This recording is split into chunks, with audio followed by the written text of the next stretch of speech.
It's me, thinking out loud. I didn't go looking for bias. I wasn't testing for it.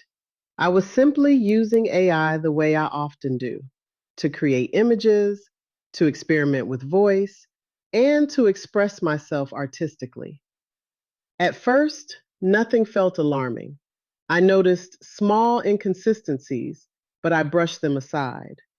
It felt easy to assume it was coincidence or limitation, nothing worth lingering on.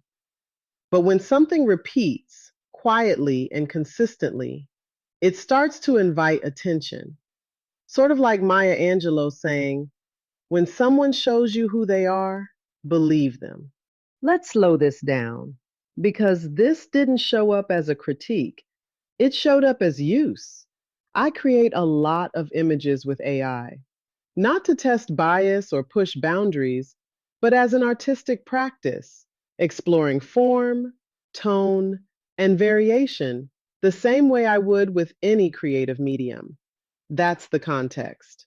So when I prompted for an African American woman, the outputs followed a pattern. Again and again, I saw large afros, short afros, locks. Rarely, almost never, did I see straight hair, soft curls, or contemporary, varied styles. Even when I specified otherwise, the results often circled back to the same representations. Facial features felt harder, less nuanced. It wasn't offensive in an obvious way, but it was narrow. Eventually, it stopped feeling like a one off. It felt like a system default. There's a moment when you stop asking, why did it do that? And start asking, why does it keep doing that?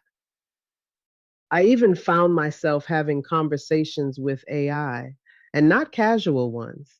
I was explicit, almost stern, pointing out that we were not in the 1970s and questioning why it seemed to assume that an afro was the default or even desirable, not just for me, but for anyone.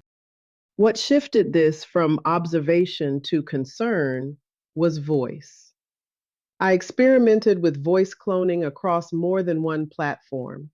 Another person provided a recording, someone who did not look like me, and the output was remarkably accurate.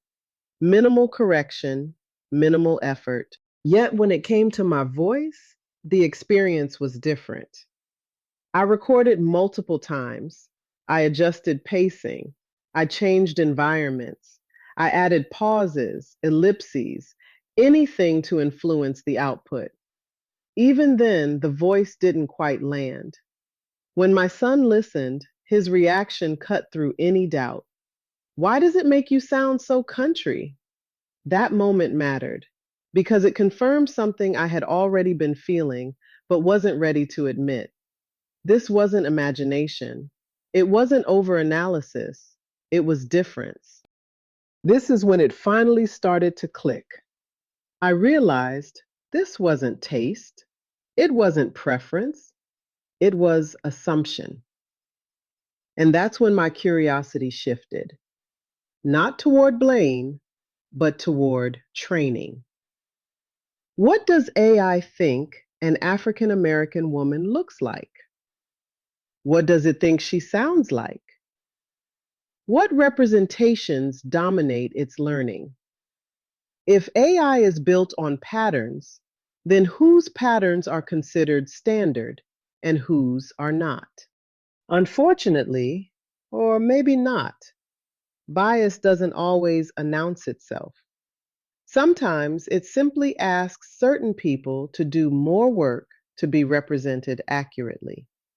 I didn't experience overt hostility, I experienced imprecision.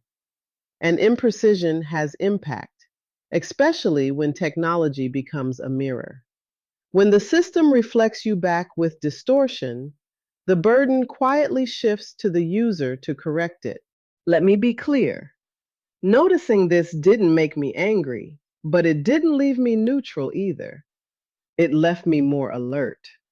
more careful about what I assume is just how the system works. Once you see a pattern, you don't get to unsee it. You carry it with you into how you create, how you listen, and how much effort you're willing to accept as normal. I didn't walk away from this with answers. I walked away with responsibility. The responsibility to notice what's being normalized and to not rush past it just because it's inconvenient or subtle. We all know that cultural bias isn't new. AI doesn't create it, it reflects it. And reflection matters because mirrors shape perception over time. I'm not offering solutions here, I'm offering awareness. This felt like the most honest kind of thinking out loud. I'm still paying attention, still noticing, and I'm still thinking out loud.